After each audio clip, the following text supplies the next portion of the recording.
juga di bidang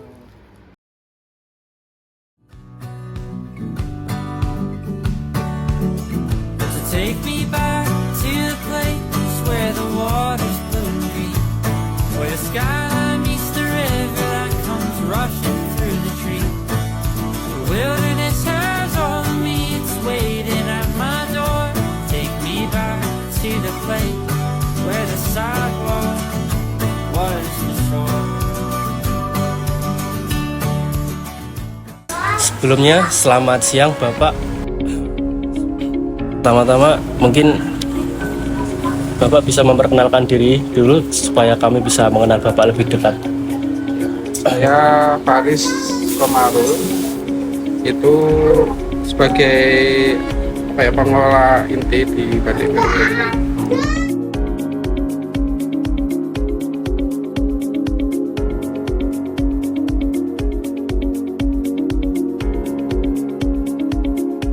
Untuk selanjutnya kami akan bertanya tentang seputar profil, yaitu yang pertama, nama usaha yang sedang dijalankan ini sebenarnya apa sih Pak Faris? Ya, ini sebenarnya udah berbadan usaha perorangan, Ya. PT Batik Pirupun Makmur. Itu bergerak di bidang batik ya, batik terutama di seragaman batik. Kita memproduksi produk jadi yang dipasarkan itu baik itu pakai merek kita sendiri Batik Pirupun sama Batik Sinuwun ataupun buat label. Jadi kita terima jahitan spesialis batik Solo Raya ini, ada yang juga dari luar kota kayak dari Medan, Jakarta kayak gitu. Jadi di tempat kita juga dengan merek mereka. Jadi kita yang awalnya dulu kita basisnya itu konveksi awalnya 2009 itu dijalankan oleh ibu saya. Waktu itu masih belum seperti ini, masih souvenir kayak gitu, bikinnya tas-tas souvenir. Terus mulai batik itu 2012 sampai sekarang jadi lebih fokus di batik, baju jadi kemeja, tuni, gamis. Berarti bisa dibilang lebih dari udah ada puluhan tahun ya Pak? Ya, usahanya sendiri udah puluhan tahun. Untuk jumlah karyawan itu ada berapa Pak? Dan bagaimana sistem jam kerjanya? Apakah ada shift-shiftan atau bagaimana? Jam kerjanya itu sehari itu setengah 8 sampai jam setengah 5. Untuk satu shift aja, yaitu setengah 8 sampai setengah 5, istirahatnya jam 12 sampai jam 1. Jumlah karyawannya 15, dulu sempat 40 orang sebelum corona, tapi terus turun jadi cuma 9, terus ini kita udah naik lagi sampai 15 orang.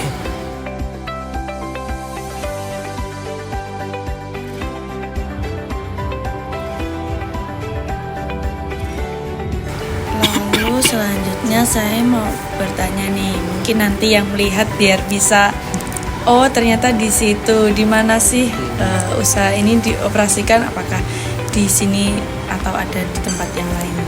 Ya, untuk inti usahanya di sini. Di sini itu tempat produksinya ya, tempat produksinya. Tapi untuk pemasarannya, tokonya itu ada di Jakarta.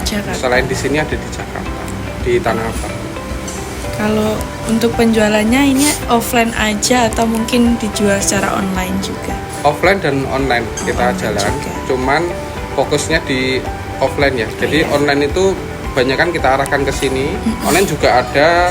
Dulu sempat kita fokusin tapi kurang bagus. Jadi kita sekedar punya aja. Punya online-nya, tapi pemasaran utamanya kita arahkan ke offline atau ke WA. Berarti online itu supaya orang tahu, oh ternyata ada nih Batik Pirupun, seperti itu.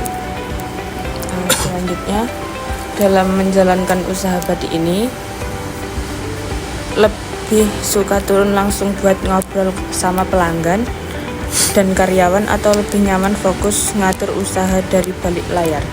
Dua-duanya itu seimbang ya, nggak bisa di salah satu sisi aja. Karena batik ini kayak ada jiwanya. Ketika kita mau di balik layar iya, di langsung lapangan iya. Karena kalau mbaknya atau masnya lihat usaha batik itu peran dari pemilik itu sangat inti. Ketika kita lepas itu nanti jiwanya itu loh, apa ya istilahnya, usaha batiknya itu jadi nggak punya ini lagi, nggak punya sense, karena berhubungan dengan motif terus mereknya itu kalau mau diturunkan ke orang lain itu ya harus itu juga mempelajari dari mereknya. Oh, batik Pirukon di mata orang kan seragaman dengan ciri-ciri mungkin seragaman batik yang lebih ke modern tapi nggak terlalu anak muda banget, tapi ya nggak terlalu tua banget gitu. Dia kelas tengah, kelas umur 25 sampai umur 50-an tahun gitu. Nah itu kalau kita mau kasih ke orang itu perlu transfer ilmunya juga lama juga. Jadi dua-duanya penting. Kalau suka mana ya, makanya di sini kita perannya kita bagi dua. Kalau saya misalnya, saya lebih suka ke lapangan, saya lebih suka ketemu pelanggan. Makanya saya yang ngurusi Jakarta, terus banyak ngurusi ke kayak sosial media kayak gitu itu saya. Terus adik saya tadi yang cewek itu dia lebih ke balik layar. Ketika produksi itu ada pesanan seperti ini, seragaman model apa, itu dipegang adik saya. Dia lebih suka yang di belakang layar. Kalau untuk kalau sedang pesanan itu kan pasti pelanggan pasti beraneka ragam ya requestnya, mintanya itu karyawannya itu dalam mengerjakan itu bagaimana sih agar tetap fun, terus ya kalau membatik kan itu kan juga itu tadi ya jiwanya bagaimana, tapi juga di sisi lain tetap tegas agar produk tersebut sesuai pencapaian targetnya. Ya di sini tuh kebetulan karyawannya itu sudah lama ikut sejak, banyak karyawan itu sejak 2009 tuh sampai sekarang masih, berarti kan udah belasan tahun gitu kan, dari belum menikah sampai sekarang udah punya anak, anaknya bahkan udah ada yang nikah, itu ada seperti itu. Jadi udah fun aja ya. Yang jadi tantangan mungkin ketika ada karyawan baru yang masuk mengikuti ritme dari karyawan lama yang sudah ikut belasan tahun atau puluhan tahun itu.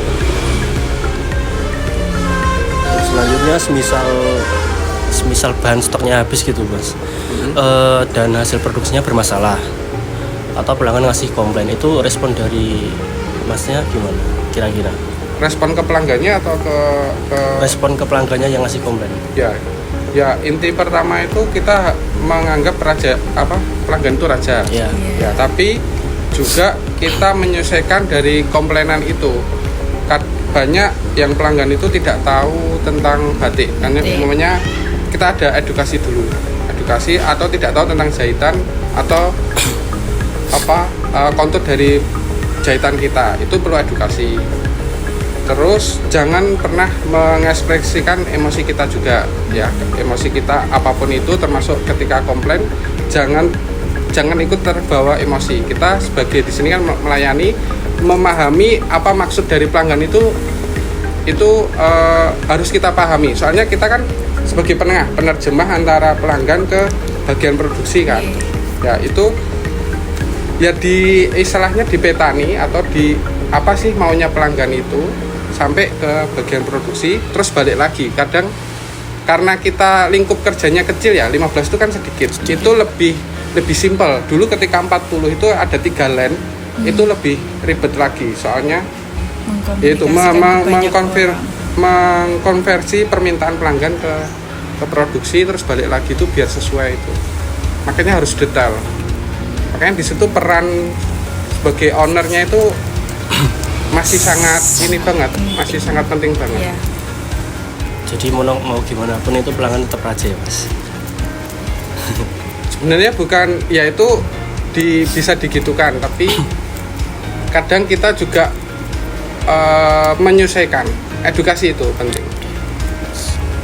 Selanjutnya, seberapa sering Bapak mengubah cara kerja, desain motif, atau strategi jualan karena ngikutin tren di era sekarang ini? Ya setiap saat itu kalau ditanya merubah motif, desain, terus nanti kalau ada masalah kita rapatin dengan produksi, kita rapatin ini gimana, atau perubahan tren. Kalau batik ini kayak berubah terus.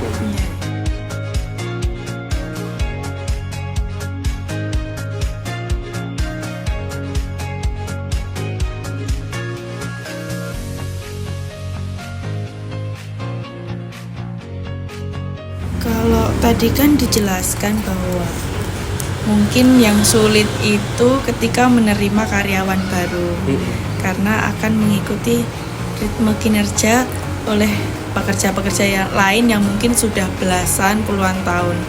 Itu ketika menerima karyawan baru itu ketentuannya apa aja sih kira-kira biar mengikuti ritmenya itu nggak terlalu keteteran lah istilahnya dari karyawan baru tersebut.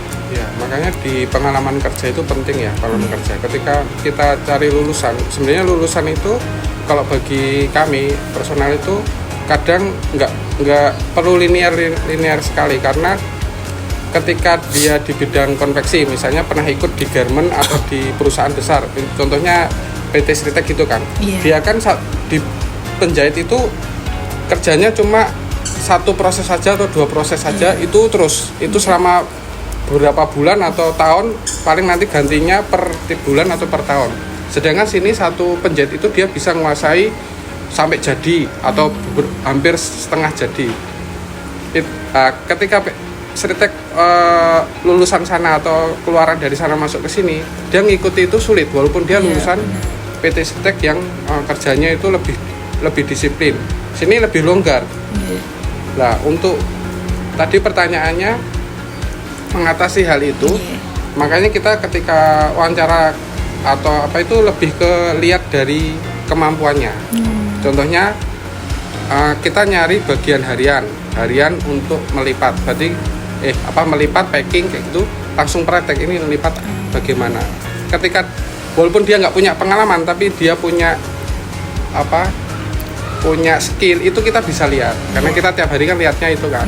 Oh, kelihatan agak keteteran lipat, oh berarti ini dia kurang nih, potensinya nggak di situ. Soalnya di bidang akademik kurang, akademik nggak kita lihat, kita lihatnya lebih di situ. Makanya sini banyak yang lulusan SD, SMP, itu malah kita bisa pilih itu daripada mungkin lulusan SMA yang nggak bisa itu, kan itu sesuai kebutuhan. Iya, benar sih. Untuk selanjutnya kan namanya bisnis pasti untuk cari keuntungan ya Mas. Nah itu selain cari keuntungan, kesan apa sih yang pengen Bapak tinggalin untuk pelanggan dan karyawan ini? Lewat usaha Ya, batik. lewat usaha konveksi batik ini. Ya. Usaha batik itu banyak sekali di Indonesia, terutama di Solo ini ya. Jadi kita harus ada ciri khas atau pembeda dari usaha-usaha lain. Mungkin bukan warisan, jadi orang ingat batik berukun itu apa. Ya kita kesannya adalah kita seragaman yang terjangkau, nggak murah banget, tapi kita terjangkau, di mana dengan harga terjangkau itu kita memberikan fasilitas yang tidak dimiliki tempat lain. Misalnya kita sedia permak itu bisa ditunggu. Nah, kalau masnya belanja seragam batik di Klewer, nggak bisa, paling ditukar ses, seadanya nggak ada, ya udah permak sendiri, nyari penjahit sendiri. Di sini bisa nunggu, karena kita kan produksinya di belakang, produksi sendiri kayak gitu. Jadi kesannya adalah kita menjaga kualitas dan pelayanan itu sebagai pembeda. Kita seragam batik yang lengkap motifnya, harga terjangkau, terus memberikan pelayanan sampai sampai selesai, sampai dia pakai nyaman itu.